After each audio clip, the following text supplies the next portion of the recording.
Allô tout le monde, j'espère que vous allez bien. On se retrouve dans la partie 2 de mes séries préférées, fait que je ferai pas de blabla, on va y aller tout de suite comme suit. Donc la première série de laquelle je voulais vous parler, c'est une série qui a tellement... j'ai même pas de mots là, c'est Gilmore Girls. Honnêtement, si vous l'avez pas écouté, allez l'écouter, c'est comme un grand classique là, on peut pas passer par-dessus Gilmore Girls, ok?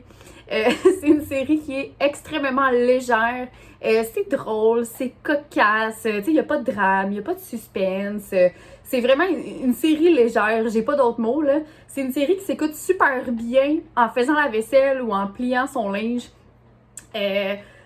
Oh, je sais même pas comment vous la décrire tellement je la trouve bonne.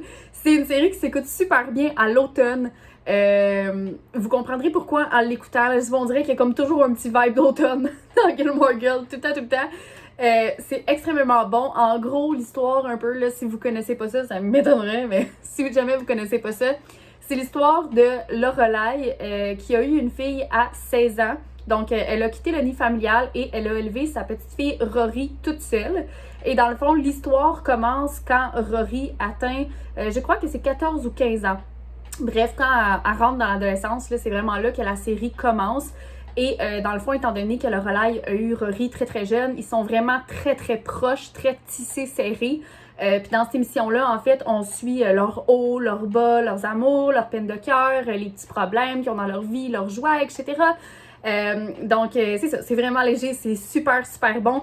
Les personnages, écoute, on s'attache tellement aux personnages, ça n'a aucun sens. C'est des personnages qui sont un peu loufoques, beaucoup trop exagérés. Tu croiseras jamais personne comme ça dans la vraie vie. Quoique j'aimerais bien vivre dans Gilmore Girls, mais bref. Puis ce que j'aime le plus de cette émission-là, je pense que c'est vraiment les décors. Ils vivent dans une petite ville qui s'appelle Starzolo. Et cette petite ville-là, je dis ville, mais je pense que c'est comme plus un village. C'est plein de petits magasins trop mignons. Et cette ville-là est vraiment portée sur les saisons, sur les fêtes et sur les festivals. Fait que tu sais, quand c'est l'automne, c'est vraiment over-décoré. Il y a des citrouilles partout, c'est super beau. Même chose l'hiver, super féerique, etc. Honnêtement, ça donne vraiment le goût d'aller vivre là. Là, on dirait un petit conte de fées. C'est parfait. Puis comme je vous dis, ils font beaucoup de fêtes, beaucoup de festivals. Tu sais, les gens dans cette série-là marchent toujours, tout le monde se parle, ça a l'air super agréable. Là. Bref, c'est une super de belle ambiance. Encore une fois, le mot léger, c'est une série très légère, mais vraiment chouette à regarder. Et j'ai été vraiment là, wow, choquée quand j'ai vu qu'ils ont sorti une suite 10 ans plus tard. Ça l'a sorti il y a quelques années. Je capotais ma vie, ok? Dans le fond, la série s'appelle Gilmore Girls, la nouvelle année, c'est leur vie 10 ans plus tard pour voir ils sont rendus où, qu'est-ce qu'ils font, etc. C'est super bon, ils ont divisé ça en 4 épisodes. Comme je vous dis, la série est vraiment portée sur les saisons, donc c'est été, automne, hiver, printemps, c'est des émissions de 1 heure. Puis j'étais vraiment juste trop contente de retrouver mes belles Gilmore Girls. Donc si jamais vous ne l'avez pas vu, vous n'avez pas été mis au courant, ça m'étonnerait. Mais si jamais, allez voir ça là, sur Netflix. La série originale, avec ses 7-8 saisons, je crois, est sur Netflix en français. Et la mini-série de 4 épisodes, la nouvelle année, est sur Netflix également en français. Donc sérieusement, allez écouter ça, là, c'est un vrai petit bijou. On change complètement de catégorie avec ma 5e série préférée. Donc, je vais vous parler de Yellowstone. Yellowstone, en fait, c'est l'histoire de la famille Dutton qui possède l'un des plus grands ranchs des États-Unis au Montana, le ranch Yellowstone.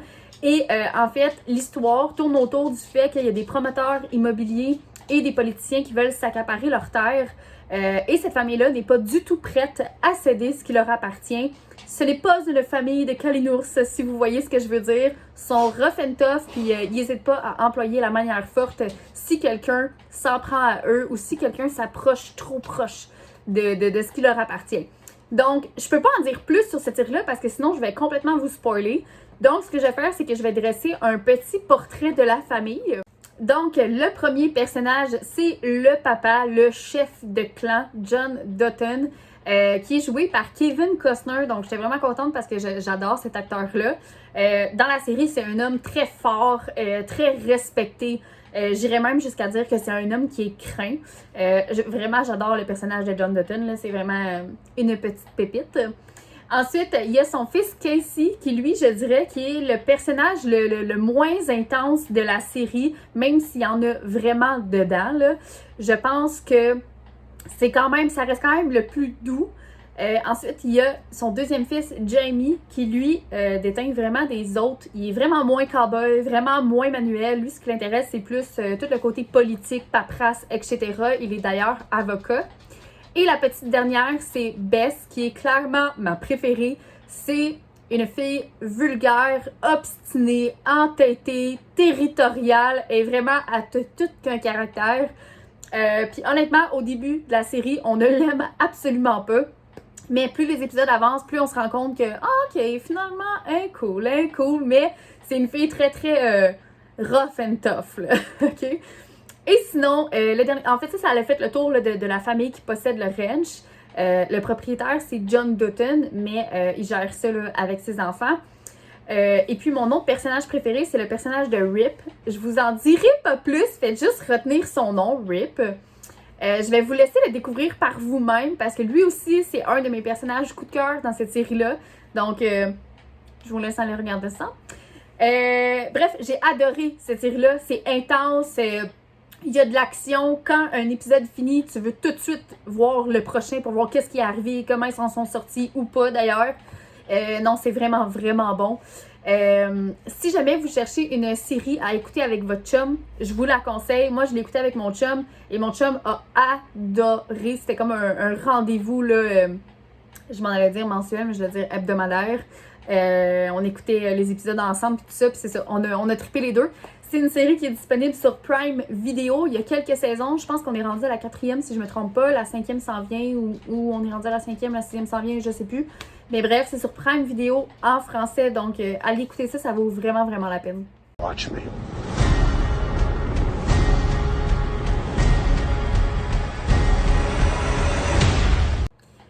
Ma 6e série préférée, c'est une série qui a du millage. Ça fait longtemps qu'elle est là, mais on l'aime toujours autant. Et c'est un grand classique des teen séries de l'époque. Et j'ai nommé Le Journal d'un vampire, donc Vampire Diaries. J'ai hésité au début à vous en parler. J'étais comme, c'est une série qui date, c'est une série d'ado, mais je l'ai réécoutée l'hiver passé, donc 15 ans plus tard, et j'ai toujours autant aimé ça, donc je me suis dit, why not? Donc, je vous la partage. Alors, si vous connaissez pas ça, c'est une série fantastique. Faut aimer le surnaturel pour l'écouter, là, ça c'est évident. Mais bref, en gros, c'est l'histoire d'Elena, une jeune lycéenne de 17 ans qui a perdu ses parents dans un accident tragique. Et elle fait la rencontre de Stephen, qui est un vampire. C'est pas un spoil. J'ai tellement la misère à dire ce mot-là. Bref, c'est pas un spoil parce qu'on le sait dans les premiers épisodes là, que c'est un vampire. By the way, le titre c'est Vampire Diaries. Donc bref, elle tombe amoureuse de Stephen, qui est un vampire torturé. C'est un vampire qui aime pas tant être un vampire. Lui, en fait, se nourrit de sang animal. Il veut pas faire de mal à personne. Il est super gentil. C'est vraiment le bon gars de la série. Et l'histoire, en fait, tourne autour d'un triangle amoureux parce que Stephen a un frère qui s'appelle Damon. Et Damon, lui, c'est complètement l'opposé de Stephen. C'est un vampire qui adore être un vampire, qui en tire absolument tous les bénéfices. Il est tout le temps sur le party, il trippe sur les embrouilles, etc. Bref, c'est le bad guys de la saison 1. On l'aime dès sa première apparition à l'écran. Pourquoi? Pour ça. Son visage. Voilà. Puis après ça, on apprend à l'aimer pour sa personnalité, mais au début, on va se le dire, on l'aime pour sa face. Hein? On l'aime pour sa face. Donc, voilà. Et en fait, c'est ça, là, la série tourne autour du triangle amoureux entre Stephen, Damon et Elena, parce que Damon commence à éprouver là, des sentiments par rapport à Elena quand même très vite dans la série. Je vous expliquerai pas pourquoi, parce que oui, il y a une raison, mais si je vous l'explique, c'est un très très gros spoiler. Donc, je l'expliquerai pas, mais voilà. Je trouve ça vraiment dur de résumer cette série-là, parce que je peux pas en dire trop. Puis à toutes les saisons, il se passe quelque chose de complètement différent, donc c'est vraiment difficile, là, mais bref. Donc en gros, c'est ça, triangle amoureux entre deux frères vampires et une humaine de 17 ans. Et ce que j'aime beaucoup de cette série-là, c'est tout son côté magique, fantastique, etc. Il n'y a pas juste des vampires, il y a des loups-garous, il y a de la magie, de la sorcellerie, etc. Il y a tellement de choses, c'est vraiment, vraiment varié. Et on s'attache énormément aux personnages. Ce que j'aime aussi beaucoup de cette série-là, c'est que c'est pas juste centré sur Elena. On voit vraiment l'évolution de ses amis, sa famille. On suit aussi leur histoire à eux. Parce qu'au bout de la ligne, c'est comme un groupe d'amis là, qui vivent plein de choses hallucinantes ensemble parce que justement, c'est un monde fantastique. Là. Donc, bref. Je vous en dirai pas plus. Je vous laisse aller l'écouter. Honnêtement, même si c'est une teen série, même si ça fait longtemps qu'elle est sortie, je vous la conseille. Elle est vraiment, vraiment bonne. Passez pas par-dessus ça. Donc voilà, vous pouvez l'écouter sur Prime Video en français. On est rendu à ma dernière série préférée. Je pourrais pas faire un gros résumé, vous comprendrez pourquoi. Donc, ma dernière série, bref, c'est Chicago Med. Chicago Med, en fait, c'est une série médicale. Je peux pas tellement la décrire parce que c'est comme un peu toutes les séries médicales. À chaque épisode, il y a des patients différents dans l'hôpital, il y a des cas différents à traiter. Donc, tu sais, toutes les séries médicales se ressemblent un peu là-dessus. Bien évidemment, on suit les personnages principaux dans leur vie personnelle. Et honnêtement, j'ai écouté beaucoup de séries médicales. J'en ai aimé plusieurs, desquelles je vais vous parler dans les prochaines vidéos. Mais celle-là, je sais pas pourquoi, j'ai vraiment plus accroché que les autres. Je trouve qu'elle est comme moins grise que les autres. Je sais pas comment l'expliquer, mais je trouve qu'elle est plus est très américanisée. Tu sais, ça reste quand même très coloré puis tout ça, même si c'est dans un hôpital, etc. Tu sais, mettons que je compare à New Amsterdam. New Amsterdam, l'ambiance est bonne, mais elle est comme maussade, grise. J'aime cette série-là. Mais c'est plus, c'est ça, c'est plus gris. Tandis que Chicago Med, c'est comme plus joyeux. Je sais pas. Bref, vous comprendrez en l'écoutant.